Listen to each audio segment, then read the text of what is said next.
করছে AGT live 24/7। ये है as it is live 24/7। This is as it is live 24/7। স্কুলে মাস্টার নেই, ছাত্ররা মাস্টারের জন্য কথা বলবে, এটাই স্বাভাবিক নিয়ম। 17-18 জন ছাত্রছাত্রীকে পিটিয়ে হাসপাতালে পাঠানো হয়েছে। বলুন তো দেখি কীভাবে ছাত্রদের লেখাপড়া হবে? মাস্টারের জায়গায় কী হয়? আমার এখানে বেকার আছে, চাকরি পায় না, মাস্টার যদি না থাকে অন্যখান থেকে দিতে পারে, মাস্টার পাবে না, তারা কি বলা কি অন্যায়? এগুলো আমাদের দেশে প্রশাসন, ডাবল ইঞ্জিনের শাসন, এটা চলছে। এগুলি আমি বলার চেষ্টা করলাম। তো আমাদের তাপস আছে, বাকিটি সেখানের মধ্যে আপনাদের সামনে তুলে ধরার চেষ্টা করবে। প্রথম কারণটা হলো আজকে আমাদের পার্টি, ভারতের কমিউনিস্ট পার্টি মার্ক্সবাদীর ডাকে মকাইতে আমরা একটা জনসভার আয়োজন সেটার মধ্যে করেছিলাম। আমাদের পার্টির পলিট ব্যুরোর মেম্বার, বিধানসভার বিরোধী দলের নেতা জিতেন্দ্র চৌধুরী এবং আমাদের পার্টির রাজ্য সম্পাদক মণ্ডলীর সদস্য সুদন দাস সহ নেতৃত্বরা সেখানে বক্তব্য রাখার কথা ছিল। পুরা এলাকা এবং বিলোনিয়া শহর পর্যন্ত সব মানুষ যাওয়ার জন্য প্রস্তুতি নিয়েছিলেন। হঠাৎ করে আমাদের পারমিশনও ছিল, হঠাৎ করে এসডিবি সাহেব ডাকালেন আমাদের। আমরা 3 জন প্রতিনিধি, আমাদের জেলা সম্পাদক তাপস দত্ত, আমি নিজে এবং আমাদের পার্টির নেতা আশিস দত্ত সহ আমরা সেখানে গেলাম। উনি অত্যন্ত দুঃখ সহকারে বর্ণনা করলেন, আপনাদের রিকোয়েস্ট করছি আপনারা সেই প্রোগ্রামটা বন্ধ করুন। কেন? গতকাল রাতে বিলোনিয়া থানার বড়বাবু ওসি উনি আক্রান্ত হয়েছেন। ওনার অসম্ভব ইয়ের মধ্যে আছেন, ওনাকে দৈহিকভাবে আক্রান্ত করা হয়েছে, অন্য অফিসারও আক্রান্ত হয়েছেন কিছু।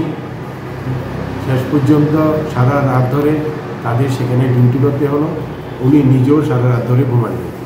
এই অবস্থার মধ্য দিয়ে আপনারা রিকোয়েস্ট করি অন্য সময় সেখানের মধ্যে এই প্রোগ্রামটা আপনারা করে আমাদের কোনো আপত্তি নেই।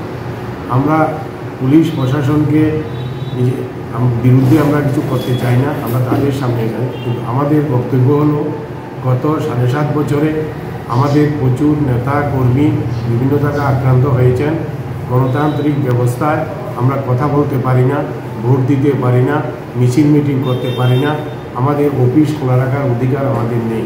অথচ ভারতবর্ষ গণতান্ত্রিক, ধর্ম নিরপেক্ষ, স্বাধীন সার্বভৌম রাষ্ট্র। আমরা জানি না কেন সেখানের মধ্যে এই ধরনের ঘটনাগুলি দীর্ঘদিন বলার পরেও প্রশাসন বা সরকার তার জন্য কোনো রকম গুরুত্ব সেখানের মধ্যে দিতে পারে। এখন দুর্ভাগ্যের সঙ্গে লক্ষ্য করি এটা মানুষের সামনে কাম্য ছিল না। যাদের কাছে মানুষ বিচারের জন্য যায়, সেই বিচারের জন্য যাদের কাছে যায় তারও সেখানের মধ্যে আক্রান্ত। ভাবুন অবস্থাটা কোন জায়গায় গেছে। আমরা লক্ষ্য করেছি দুর্গা পূজার সময়ও গোলমাল হয়েছে। আমাদের প্রণয় মজুমদার জয়গাতপুরে তারকে দোকান লুটপাট করা হয়েছে, সেখানকার মধ্যে দোকান ভাঙচুর করা হয়েছে। আমাদের 2টা পার্টি অফিস এই পূজার কিছুদিনের মধ্যে একটা কৃষ্ণপুর জয়গাতপুরে বুলডোজার দিয়ে উড়িয়ে দেওয়া হয়েছে। দক্ষিণ মির্জাপুরে আমাদের একটা অফিস ছিল দিনমজদুর ইউনিয়নের, প্রথমে এটা তারা দখল করে, পরবর্তী সময় গতকালকে বুলডোজার দিয়ে এটাকেও ভেঙে দেওয়া হয়েছে। কি নির্মম অত্যাচার! কোনো জায়গায় আমরা অফিস রাখতে পারি না। মানুষ তার মধ্যে দিয়েও আমাদের পক্ষে সেখানের মধ্যে আছেন, মানুষ সেই কথাগুলি সেখানের মধ্যে বলছেন। আপনারা দেখেছেন অনেক পত্রিকাতেও সেখানের মধ্যে উঠেছে। আমাদের জয়গাতপুরে পুরুষ মহিলা 2 জন মিটিংয়ে এসেছিল, স্বামী স্ত্রী বাড়িতে থাকেন না, রাত্রিবেলা তাদের ঘরে গিয়ে মারধর করা হয়েছে। আমরা প্রেস মিডিয়ার কাছে বলেছি। আপনারা শুনলে অবাক হবেন, বিলোনিয়ার পাইকোলাতে একজন ট্রাইবেল মহিলা বাবার বাগানের কাজ সেরে আসার পথে ধর্ষিতা হয়েছে। পুলিশ কেস নিতে চায়নি, মহিলা থানার পুলিশ, পরে আমাদের চাপে কেসটা নিতে বাধ্য হয়েছে। বলুন কোন জায়গায় আমরা সেখানের মধ্যে আছি? এই খবরগুলি আপনাদের মাধ্যমে গণতান্ত্রিক মানুষের কাছে প্রচার হোক, এটা আমরা চাই। আমরা বলার চেষ্টা করছি ভৈরবনগর, মুন্ডা কলোনি এবং সেখানকার মধ্যে রাধানগর, এইসব জায়গার মধ্যেও মহিলাদের প্রতি অনেক জায়গায় নির্যাতন হচ্ছে। সব মানুষ সমানভাবে আসে না, থানায় আসে কথা বলতে পারে না। পুলিশ দীর্ঘদিন ধরে আমাদের অনেক জায়গায় প্রোগ্রামও ক্যান্সেল করে দিয়েছে তাদের চাপে পড়ে। আজকে তারা বিভিন্ন জায়গায় কোনো জায়গায় স্বচ্ছ ভারত অভিযান, যেখানে আমাদের প্রোগ্রাম থাকে, কোনো কর্মসূচি দিয়ে দেয়। এত ভয় কিসে? উন্নয়ন যদি করে এগুলি হয় কেন? শুধু এটাই নয়, যারাই প্রশ্রয় দিয়েছিল গতকালকে পত্রিকাতে দেখলাম আমাদের রাজ্যের মুখ্যমন্ত্রী উনি নাকি আয়োজন করা হয়েছিল টাকার জলা এবং মুঙ্গিয়াগ্রামী ব্লক, সেখানে পুলিশ অফিসার থেকে ওনারা আক্রান্ত, বিভিন্ন জায়গায় মহিলারা আক্রান্ত।